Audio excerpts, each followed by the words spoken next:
안녕하십니까. 조선일보경제부의 박사기자 방현철입니다. 세계적인 부자들의 자녀교육 방법을 통해서 우리 아이를 부자로 키우는 경제금융교육 팁을 찾아드리는 부자들의 자녀교육 시간입니다. 오늘은 이상건 미래에셋 투자연금센터 전문인과 함께하도록 하겠습니다. 안녕하세요. 예, 반갑습니다. 저희가 오늘 얘기해 볼 분은 아주 유명한 투자자죠. 예. 찰리 먼거. 찰리 먼거. 예. 워런 버핏의 오른팔. 부회장 버크셔 해더웨이의. 버크셔 해서웨이의 부회장. 예. 이분의 자녀 교육 얘기들을 한번 해보도록 하겠습니다. 재밌을 것 같아요. 전 찰리 먼거가 어떻게 투자가로 성장했는지를 알고 있는데 네. 먼거가 자녀 교육을 어떻게 시켰는지에 대해서는 사실 잘 아는 바가 잘 없어서 오늘은 열심히 제가 귀담아 듣도록 하겠습니다. 네. 예. 일단 먼거의 재산은 얼마나 될까? 그래서 찾아봤더니 한 25억 달러 된다고 그래요. 한 3조 원. 그러니까 미국의 최고 부자의 지금 반열에 오른 워런 버핏에 비하면 상당히 적은 돈이에요. 그리고 이 먼거는 평소에도 주식을 잘 나눠줘요. 그래서 뭐 대표적인 그 경우가 로알드 치알디니 교수가 이제 설득의 심리학이라는 세계적인 베스트셀러가 됐는데 그 책을 읽고서 너무 그 사회적으로 좋은 일을 했다. 이렇게 지혜를 알려주는 책을 써 고맙다고 제 기억은 버크셔 해더 주식을 5주인가 그때 잃어갈 때 10주인가를 선물로 줘요. 그래서 이제 그 먼거는 지분을 계속 준대요.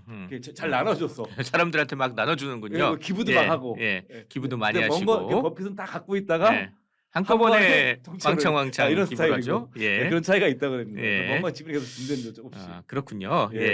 이분은 이제 워런 버핏과 고향은 똑같아요. 네브라스카주 오마하. 근데 어릴 때부터 알던 사이는 아니라 그러더라고요. 예, 맞습니다.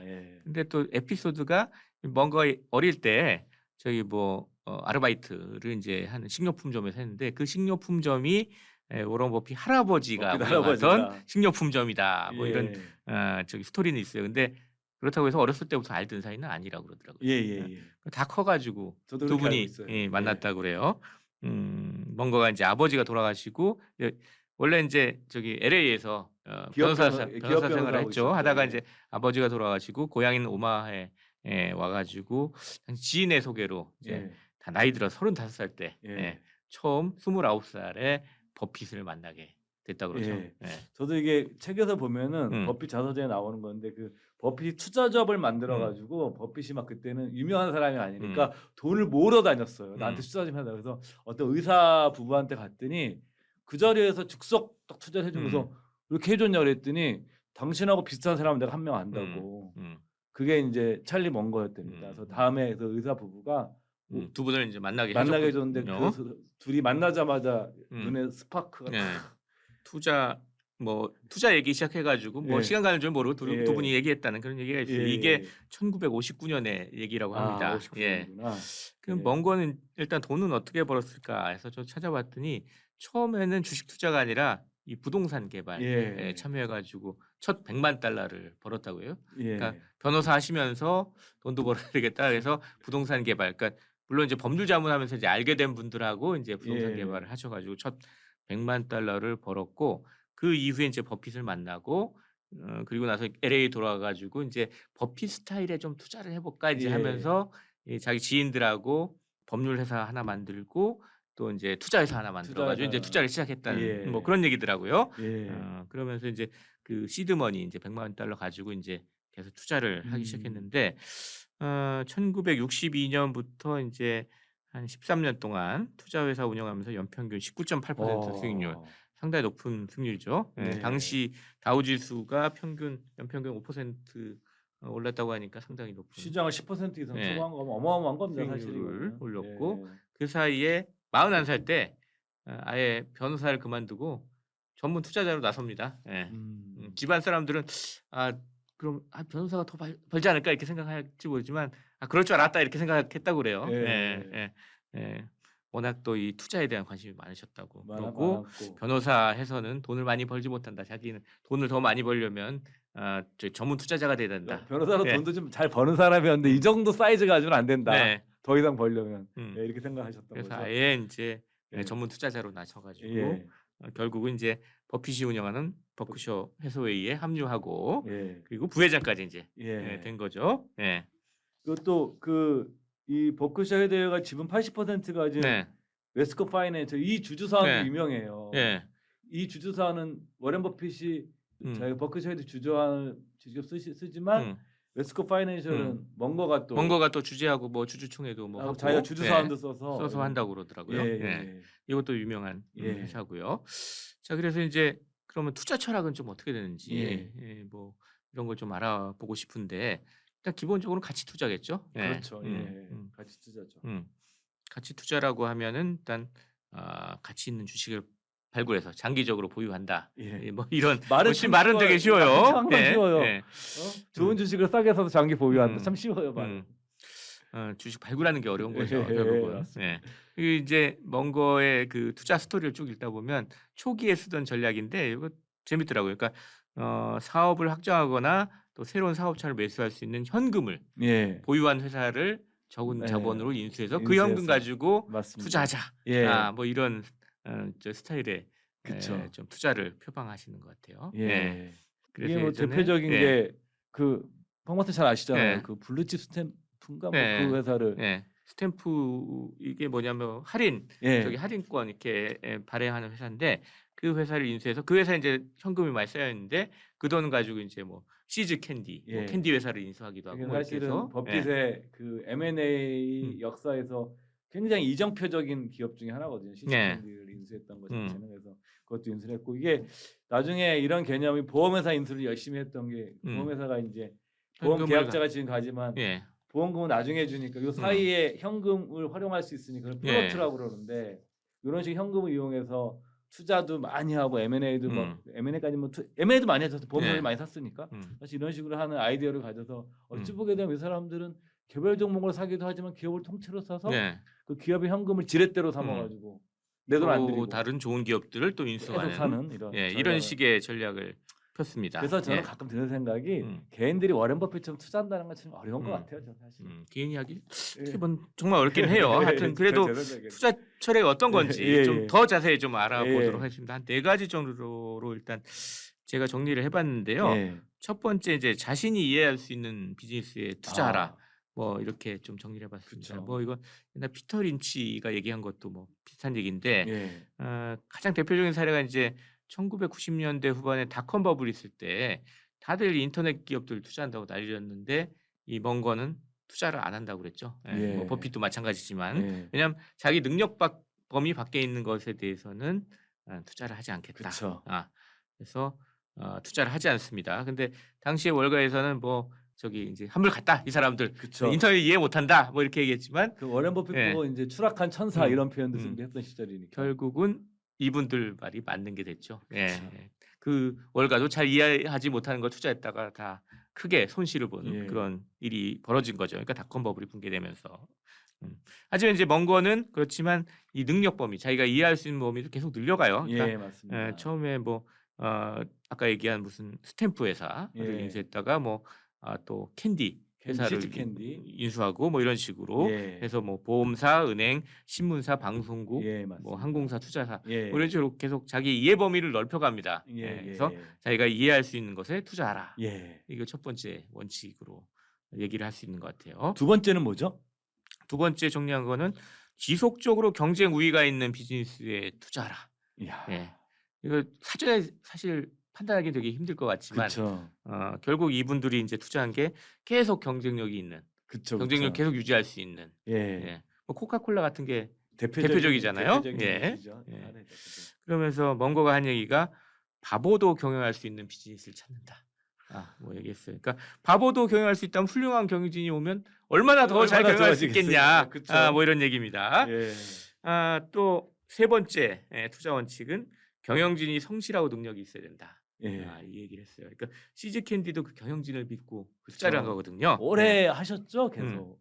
계속 한번 그때 인수할 때 CEO가 계속 그 경영 하시는 분이 계속 경영을 하셨으니까 오랫동안 했습니다. 그러면서 이제 뭔가 어떤 얘기 했냐면 평균적으로 경영진의 가치에 베팅하는 것보다는 비즈니스 가치에 베팅하는 게 낫다고 하긴 했어요. 하지만 아주 드물게 변변치 않아 보이는 비즈니스라고 하더라도 믿고 따라가는 것이 좋을 정도의 경영자가 나타난다. 그래서 경영자의 중요성을 이런 식으로 얘기를 했습니다. 네 번째 투자 원칙은 합리적인 가격에 살 수 있어야 된다. 예. 이것도 아, 중요한 이거 건데, 어려워. 예, 어려운 건데, 예.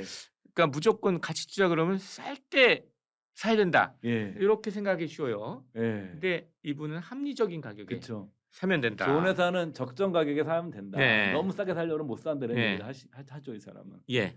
그러니까 유리할 때만 투자하라. 뭐 이렇게 얘기했어요. 그리고 근데 합리적인 가격이 될 때까지 또 인내심도 또 필요하다고 얘기를 했습니다. 그래서 이런 말도 했어요. 내 성공의 비결은 오랜 시간 주의를 기울일 수 있다는 것이다. 그러니까 제가 딱 어떤 걸 사야 되겠다 마음 먹으면 기다리는 거예요. 자기가 생각하는 합리적인 가격이 될 때까지. 될 때까지. 예. 근데 사실 이게 굉장히 어려워요. 음. 이게 굉장히 어려워요. 그래서 저는 그런 생각을 하는데 정말 좋은 기업이면 조금 사놓고 비싸더라도 사면 내가 분석을 더 하니까 그리고 그때 떨어져서 추가로 더 사는 게 한 번에 왕창 사지 말고 내가 이게 좋긴 한데 좀 비싸 보이면 뭐 한 주나 두 주만 사고 분석해야지 이렇게 먼 것처럼 이렇게 딱 이렇게 기다리는 게 개인 투자자들이 저는 이 내공을 따라하기 쉬워 보이지 않더라고요. 저는. 이게 버핏과 이 포트폴리오 차이에서 이게 요게 또 나타나는데 이 저기 먼 거가 많이 보유한 게 코스트코잖아요. 근데 버핏은 거의 없어요. 코스트코. 그럼 자기가 버핏이 이게 가격이 계속 너무 비싸가지고 못 샀다고 계속 추천해. 좋은 회사인데 계속 올라요. 거기가 너무 비싸가지고 못 샀다고 계속 네. 얘기합니다. 근데 먼 거는 고품질 기업이라면 비싸더라도 사야 된다 해가지고 샀다는 거죠. 그리고 여기 갑자기 제 코스트코 청업자 이분 성함이 기억이 안 나는데 이분이 대단하신 분이거든요. 그래서 이분이 원래 마트에서 짐 나르던 짐꾼으로 시작해가지고 코스트코를 만드신 분인데 이 먼 거가 원래 다른 회사의 이사회에 안 한다기로 유명하대요. 근데 먼 거가 예외적으로 이 CEO를 너무 좋아해서 코스트코 이사회에는 예외적으로 들어가 있다고 하더라고요. 이것도 별도의 개인 투자로 들어가 있어요. 개인 투자. 그렇구나. 이게 뭐 그건 몰랐습니다. 다른 어떤 회사 이름 들어간 게 아니라 개인 투자로 코스트코를 투자하고 있습니다. 그러면서 코스트코 얘기를 여러 번 하는데 소매업에서 이보다 더 좋은 변화를 만든 사람들, 다시 말해서 고객들의 인간적인 행복 증진을 위해서 이렇게 기여를 한 사람들 찾아볼 수 없다. 이거 극찬합니다. 경영진에 대해서. 이래서 이 코스트코에 투자를 하고 있다. 이 먼거 포트폴리오의 특징, 코스트코가 있습니다. 기업 문화가 이제 전혀 모르겠지만 그 월마트와 코스트코 경쟁자인데 그 창업자의 색깔이 완전히 좀 다르다고 그러더라고요. 그 기업 문화. 월마트는 우리 한번 다뤄본 적이 있어요. 샘 월튼. 샘 월튼. 궁금하시면 한번 찾아보셔도 될 것 같습니다. 이거 꼭 찾아보셔야 돼요. 비교해 보시면 그리고 또 국내 투자자분들 중에서도 제가 알기로는 코스트코와 월마트에 투자하신 분들이 의외로 많으세요. 그래서 저는 가끔 블로그 같은 거 검색해 보면은 저도 이게 코스트코랑 월마트가 가끔 궁금해가지고 전 주식은 물론 없지만 보면은 많은 분들이 이제 사진 주시기 때문에 이 철학을 보시려고 그러면 저희 부자들의 자녀국 두 편을 다 보시면 훨씬 더 빨리 이해하실 겁니다. 또 이제 먼 거는 이제 자기의 또 버크셔 해더웨이 말고 자기 투자 회사 하나를 또 갖고 있어요. 데일리 저널이라고 이게 언론사인데 법률 전문지인데 요거를 투자 회사처럼 운영을 합니다. 그래서 이 회사 통해 가지고 최근에 지금 중국의 전자 상거래 업체 알리바바 주식을 좀 사고 있어서 화제인데 지금 마이너스였을 것 같은데. 조금 더 마이너스일 것 같은데 이 투자가 과연 성공할지 이것도 관심사가 되는 것 같아요. 버핏은 안 사. 버핏은 안 삽니다. 근데 먼 거는 이제 알리바바를 사고 있어요. 이 투자가 성공할지 이것도 먼 거가 좋아하는 그 측근 중에 한 명이 화교 투자가 한 명 있답니다. 그러니까 이 친구의 의견을 뭔가 굉장히 귀담아 듣는다고 그래요. 그래서 그 친구가 이제 중국 쪽 네트워크도 좋아서 그 친구가 이제 알리바바를 뭔가한테 처음에 추천했다고 그러더라고요. 제가 맞는지 모르겠어요. 이런 거 어디서 읽었어요, 제가. 하여튼 그게 좀 관심사가 되고 있습니다. 그래서 먼 거는 도대체 뭐 어떤 교육을 좀 받았는지 집안. 궁금한데 먼 거는 아까 이제 변호사를 했다고 했잖아요. 집안이 법률 집안이에요. 할아버지가 연방 판사, 아버지도 변호사. 뭐 이렇게 했다고 합니다. 3대가 다 이제 그런 법률 집안이죠. 집안이 좋네요.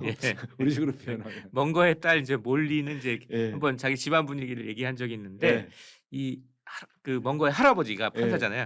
판사라는 위치는 이제 도박도 술집도 금기 사항이었다. 그래서 재정적인 측면에서 보수적이고 수입을 초과하는 지출을 해서도 안 됐다. 뭐 이게 집안 분위기였다고 얘기를. 자, 먼 거는 이제 자신의 이제 삶의 자세에 대해서 이제 또 인터뷰를 여러 번 뭐 사실 좀 많이 해서 여러 가지 얘기도 하고 아까 얘기했듯이 무슨 주주총회에서 이제 저기 자신의 견해도 많이 밝히고 밝히고 그렇죠. 또 서한도 보내고 그래서 예. 자신의 생각을 좀 공개적으로 많이 밝히는데 음. 그중에 인제 7살 때 배운 자신의 지혜에 대해서 어. 얘기한 적이 있어요. 7살 때 배운 7살 때 지혜를 배운 지혜. 지금 100세가 다 예. 됐는데 지금 98살입니다. 90년을 예. 90년을 예. 기억하고 90년 있다는 전에 얘기 아니에요? 배웠던 인생의 교훈에 대해서 예. CNBC 인터뷰에서 한 적이 예. 있습니다. 예. 예. 2019년에 한 얘기인데 어떻게 보면 너무 당연한 얘기인데 너무 많이 부러워하지 말고 쉽지 않아요. 너무 많이 후회하지 말고 그것도 쉽지 않아요. 번 곳보다 더 많이 쓰지 말아야 그것도 쉽지 하며 않아요. 어려움이 있더라도 흥겹게 여겨야 쉽지 한다. 않아요. 그리고 믿을 만한 사람들과 일해야 되고 해야 할 일만 하면 된다. 이런 지혜를 7살 때 깨달았다고 합니다. 이게 엄청 어려운 거예요. 음. 사실은 그 인생이라는 게 뭐 저도 그렇지만 음. 그 현재보다도 후회를 더 많이 할 때가 있거든요. 그쵸. 마음에서 예. 내가 뭐 예. 그렇죠? 어쩌면 농담을 또 뭔가 많이 자주 하니까 농담처럼 한 얘기일 수도 있는데 하여튼 근데 이게 또 진실인 제가 것 같습니다. 개인적으로 제가 볼 먼 때. 거 예. 관련된 책들 많이 보진 않지만 본 음. 바에 의하면 농담할 사람이 아니에요. 음. 이분 그 글이나 캐릭터가 근데 이거 보면 이것도 이해가 돼요. 왜냐하면 8살 때부터 이 예. 토마스 제퍼슨 미국의 건국의 예. 아버지 그리고 벤저민 프랭클린 책을 머리맡에 두고 계속 읽었대요. 또 벤자민 프랭클린 음. 팬으로 유명하죠. 그러다 보니까 이런 지혜를 다 거기서 얻었을 것 같습니다. 그리고 또 뭔가 또 책을 많이 읽는 독서관으로 유명하죠. 우리 여러 번 다뤘죠. 어마어마한 예. 독서광이죠. 어마어마한. 그러면서 이런 또 명언도 했습니다. 나는 지금껏 끊임없이 독서를 하지 않는 현명한 사람은 본 적이 없다. 예. 하루에 600페이지 정도의 문서를 읽는다고 합니다. 하루에 신문 3개를 읽고요. 일주일에 책 몇 권 이렇게 읽고. 이분의 또 독서의 범위는 좁은 범위가 아니라 되게 다양한 그쵸. 분야를 읽어요. 굉장히 다양. 특히 위인전도 많이 위인전도 위인전 많이 읽는 사람 얘기를 예. 많이 읽으면서 거기서 교훈을 얻고 그걸 또 투자에 활용하고 그런다고 예. 합니다. 자, 이분 또 가족 얘기를 또 안 할 수가 없는데 2번 결혼을 해서 그쵸. 8명의 자녀를 뒀습니다. 이렇게나 많이? 깜짝 놀랄 텐데 네. 왜냐하면 또 사연이 있어요. 첫 번째 부인한테서 2명 아이가 둘이고요. 원래 셋 낳는데 한 명이 이제 어릴 때 아들이 죽었죠. 그래서 둘이 있고요. 딸 둘이 있고요. 또 두 번째 결혼한 부인이 아들 둘을 또 데려왔어요. 그게 4명이죠. 그 두 분이 또 4명의 자녀를 낳습니다. 그게 8명이 된 거예요. 대가족, 엄청난 대가족입니다. 대가족인 만큼 이 아이들 키우기가 뭐 쉽지 않았을 것 같은데 그러다 보니까 아이들한테 뭘 주입식으로 뭐 해라 뭐 어떻게 해라 이렇게 가르칠 여유는 없었다고 그래요. 그러다 보니까 좀 스스로 깨달아서 문제를 해결할 수 있도록 뭐 이런 식으로 이제 교육하는 방식이었다는데 그래서 각종 우화를 좀 얘기해주는 이런 방식으로 좀 아이들을 가르쳤다고 합니다. 우화를요? 네. 특이하네요. 근데 그럼 우화를 어떤 공간에서 그러면 8명 다 집합 지금부터 모여서 지금부터 우화를 들 시간이야. 대가족이었지만 식탁이 교육 플랫폼이었고 밥 먹을 때 여기도 밥상머리 교육 있었다고 합니다. 사실 우리는 밥상머리 교육 그러면 저도 계속 방송을 하면서 느끼는 건 우리 동양적인 거라고 생각했는데 의외로 그렇죠. 이 성공한 부자들의 집안은 이 식탁, 이 밥상머리가 굉장히 중요한 이분 공간이네요. 쭉 뿌리는 독일계예요. 몽골한 이름에서 알 수 있듯이 그럼에도 불구하고 역시 밥상머리 교육이 좀 계속 이어지고 있는 거죠. 그래서 여러 가지 이제 얘기들이 이제 자녀들이 이제 그 얘기를 하는데 그 중에 이제 딸 웬디가 식당에서 해주는 각종 우화들이 항상 기억에 남았다고 얘기했는데 항상 우화들은 선택의 순간을 제시한다고 그래요. 옛날 우리 뭐 예능 프로에 그런 거 있었죠. 이렇게 선택하면 저쪽으로 가고 이렇게 선택하면 이쪽으로 가고 그런 식의 선택의 경우가 있는 우화를 얘기한다고 합니다. 그래서 옳은 선택을 하면 해피엔딩, 잘못된 선택을 하면 재난을 피할 수 없고 인생과 커리어에 심각한 손상을 주는 그런 우화들을 쭉 얘기를 해주는 우화도 거예요. 계산된 선택의 중요성을 강조하는 계획된 우화를 들려줬구나.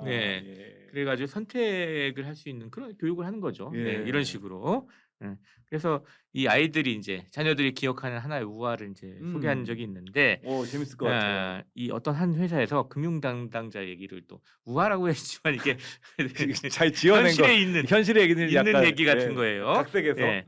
예. 이 담당자 이제 실수로 회사에 수십만 달러의 손실을 보게 했어요. 근데 예. 실수를 발견한 순간에 회장한테 보고를 하니까 회장은 치명적인 실수지만 다시 똑같은 실수를 저지르지 않으면 된다. 예. 근데 만약 당신이 실수를 덮으려고 했거나 실수를 인정하지 않으려고 했다면 회사를 그만뒀어야 됐다. 하지만 얘기를 했으니까 회사를 계속 다녀라. 이런 식의 우화를 했다는 걸 기억하고 있대요. 예. 근데 이게 사실 현실에서 있던 얘기입니다. 어.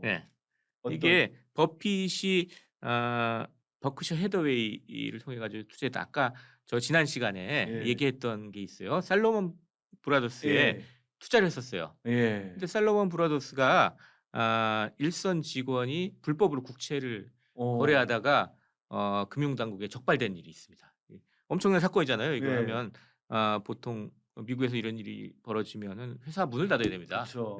근데 이게 형사 고발로 번지지 않았고 뭐 낮은 벌금만 이렇게 물고 이제 이렇게 넘어갔어요. 근데 멍거와 버핏은 어떤 걸 했냐면 그때 최고 경영자한테 당신이 알고 저 보고를 받았는데 그걸 왜 우리 주주들한테 얘기 안 했냐 그러면서 최고 경영자를 집에 보내버립니다. 예. 냉정해요 이럴 때는 이 예. 멍거라는 사람이요. 그리고 들어가서 버핏이 그때 잠시 이제 살로몬 브라더스 저기 CEO 역할을 합니다. 그러면서 보니까 경영진들이 보통 이제 버핏은 그 회사 경영에 관여를 안 하잖아요. 근데 그쵸. 딱 들어가서 보니까 경영진들이 터무니없이 높은 연봉들을 받고 있었대요. 그래가지고 그거 다 정리를 하는 일들을 합니다. 실제 이 현실에서 일어났던 걸 우화로 얘기한 거예요. 근데 아주 재밌는 거는 그때 살로몬 브라더스의 고액 연봉을 받던 분들, 잘린 분들 중에 대부분이 또 나와가지고 회사를 하나 만들었는데 그게 LTCM, 그 유명한 롱텀 캐피탈 매니지먼트. 러시아 국채. 그래서 1998년에 금융 위기급의 사태를 만들었던 그분들입니다. 그 존 메리웨더라는 사람. 메리웨더. 메리웨더가 이제 이때 잘렸던 사람이었던 거예요. 버핏이 자르기 잘했죠. 그러니까 안 했으면 그 사건이 이제 살로몬 브라더스라고 그쵸. 그게 전체 투자에 영향을 미칠 수가 있었거든요. 그러니까 그래서 재밌는 얘기까지 이게 연결이 됩니다. 그때 이제 그 존 메리웨더를 잘라서 롱텀 캐피탈 매니지먼트를 만들어서 이게 천재들의 헤지펀드였는데 이것도 이제 또 망하죠. 망하게 된 거죠. 그러니까 결국은. 사실은 그분들이 망하게 됐어요. 해안이 있는 거예요. 사람에 대한 평가라든가 이런 게. 이런 얘기까지 이어집니다. 이거를 근데 이런 얘기를 우화로 해서 하는 아버지는 굉장히 실제 사례를 얘기한 건 아니고요. 그런 우화가 있었다 이러면서 이제 아이들한테 해준 거죠. 근데 그거를 아이들이 다 기억을 했다 그래요.